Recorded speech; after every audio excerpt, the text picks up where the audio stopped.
simples de implementar, porque a gente requer a capacitação de servidores de toda a administração, das empresas também que fornecem produtos e serviços para o governo, para serem capazes de implementar softwares, sistemas e portais com recursos de acessibilidade. E aí uma fotinho, só para ilustrar, de como hoje a Previdência Social humanizou o atendimento à população.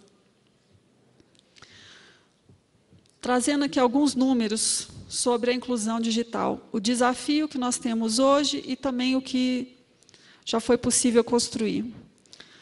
Na área urbana, 44% das pessoas têm acesso à internet. Isso é uma estatística, é uma pesquisa que tem uma área não muito grande, mas ela é uma das disponíveis hoje.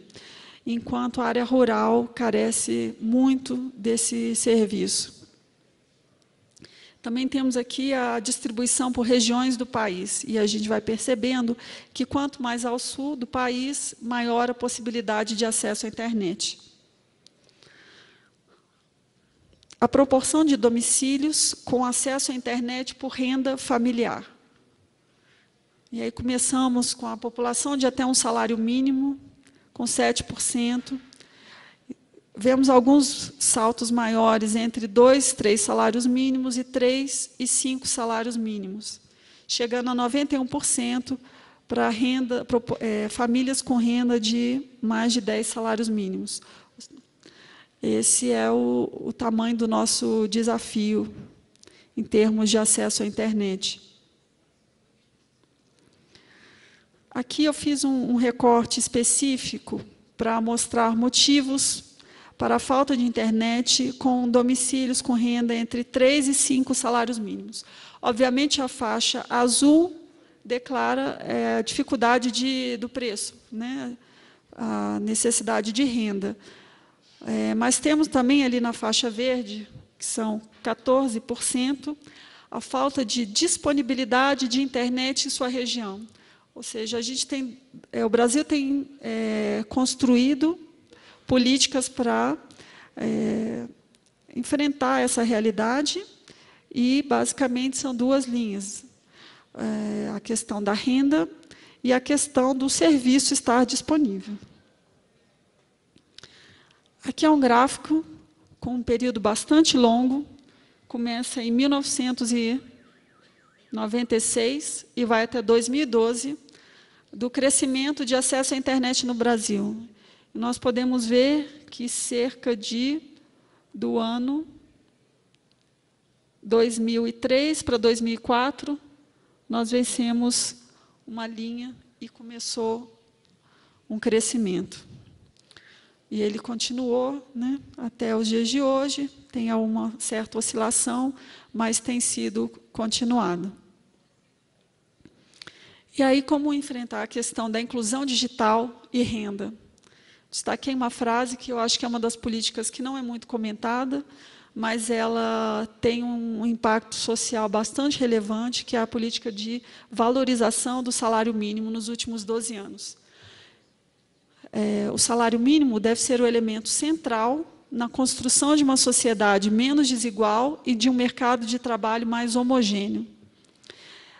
O salário mínimo ainda serve de referência para o setor informal, e de 151 milhões de trabalhadores, 20% recebe até um salário mínimo e 30% até 3 salários mínimos. Daí a importância dessa política, e que foi, junto com as políticas de melhoria da Previdência Social, um dos maiores responsáveis pela redução da desigualdade no Brasil nos últimos 12 anos.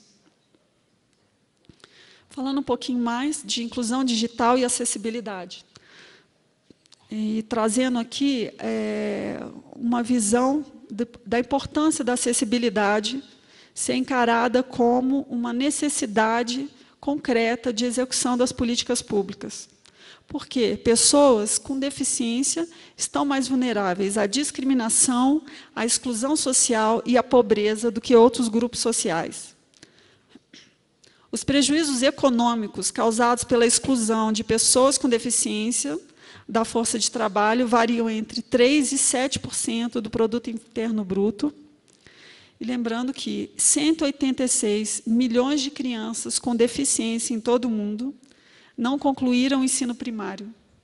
Portanto, as crianças com deficiência constituem o maior e mais desprivilegiado minoria do mundo em termos de educação. E aí a gente continua essa história fazendo outras reflexões. Essa transparência anterior me emociona. A inclusão digital e a sociedade do conhecimento. A gente constrói um governo eletrônico e não pode deixar de pensar qual é a finalidade disso.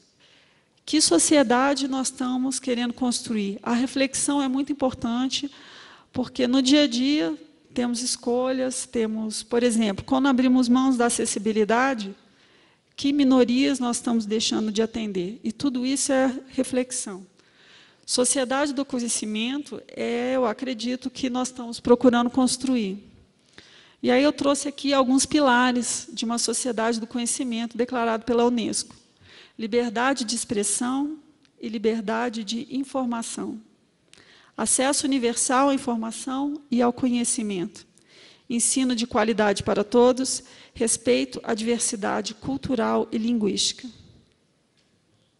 Quais os requisitos para a inclusão digital? Dentre outros, destaquei aqui 3, que eu acho que são os mais desafiadores. A competência informacional, que, ao mesmo tempo ser uma condição, é também uma consequência da inclusão digital. Competência informacional do cidadão, o acesso à infraestrutura e a sustentabilidade. Falando um pouquinho do que é competência informacional. Ou seja, uma pessoa, para ser competente em informação, ela deve ser capaz de reconhecer quando a informação é necessária e ter a habilidade para localizar, avaliar e usar efetivamente a informação.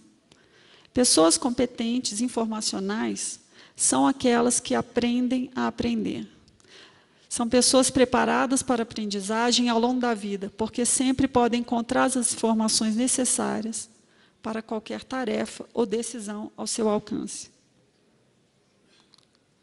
É um grande desafio, né, formar pessoas competentes informacionalmente. E em relação à democracia, essa primeira frase, que o equilíbrio na sociedade do conhecimento.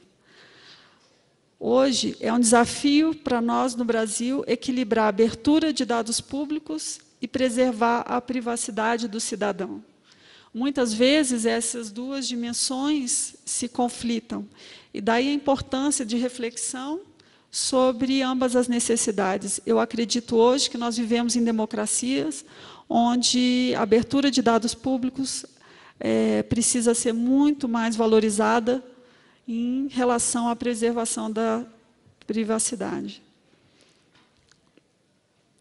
O Marco Civil da Internet é uma lei recente no Brasil que procura promover o equilíbrio entre essas duas dimensões, porque ele traz a neutralidade, a privacidade e a liberdade de expressão como fundamentais no funcionamento da internet. Promove a construção colaborativa com a sociedade civil. E o processo de construção dessa lei do Marco Civil, em si, é uma demonstração de governo aberto. Foi um dos maiores exemplos de elaboração legislativa participativa no Congresso brasileiro. Falando um pouquinho dos eixos de ação para a promoção da inclusão digital. Fomento a aquisição de equipamentos para uso doméstico. Aqui nós temos um programa de governo chamado Computador para Todos. Informatização de escolas públicas, temos alguns projetos nessa linha, como Proinfo, GESAC, projeto de CI. Implantação de espaços coletivos de uso universal, inclusão digital e educação e infraestrutura para a inclusão digital. São eixos de ação e cada eixo tem programas, projetos e ações específicas. Em especial, a inclusão digital em espaços coletivos, algumas políticas como a Casa Brasil, que são convênios entre 2 ministérios do governo brasileiro, o Ministério das Comunicações e o Ministério da Ciência, Tecnologia e Inovação, para a criação de espaço chamado Casa Brasil. Temos também diversos outros programas, Proinfo, Pontos de Cultura, do Ministério da Cultura, tem os telecentros de informação do Ministério do Desenvolvimento, Indústria e Comércio, telecentros da pesca, que promovem a inclusão de pescadores, quiosque do cidadão, uma iniciativa do Ministério da Integração Nacional, além de diversas outras iniciativas de empresas estatais, como o Banco do Brasil, o SERPRO, tem outras empresas também que não estão aqui, mas têm igual relevância. Inclusão digital em programas sociais. E aqui, senhores, eu ia cansar vocês de listar, eu destaquei alguns. Programas Territórios da Cidadania, que visam promover o desenvolvimento econômico e universalizar programas básicos de cidadania por meio de uma estratégia de desenvolvimento territorial sustentável, e os arranjos produtivos locais, que promovem a aglomeração de empresas no mesmo território, com vistas à cooperação entre si e com atores locais. Os arranjos produtivos locais têm também iniciativas relativas a conteúdo, ou seja, além da gente promover infraestrutura, capacidade no cidadão, educação, quais conteúdos? Hoje, se entrarmos na internet, nós vamos ver uma grande disparidade da oferta de conteúdos, vídeos, materiais entre países e entre culturas distintas. E no Brasil, nós temos alguma iniciativa para compensar essa situação, como a inclusão dos arranjos produtivos locais, com vistas à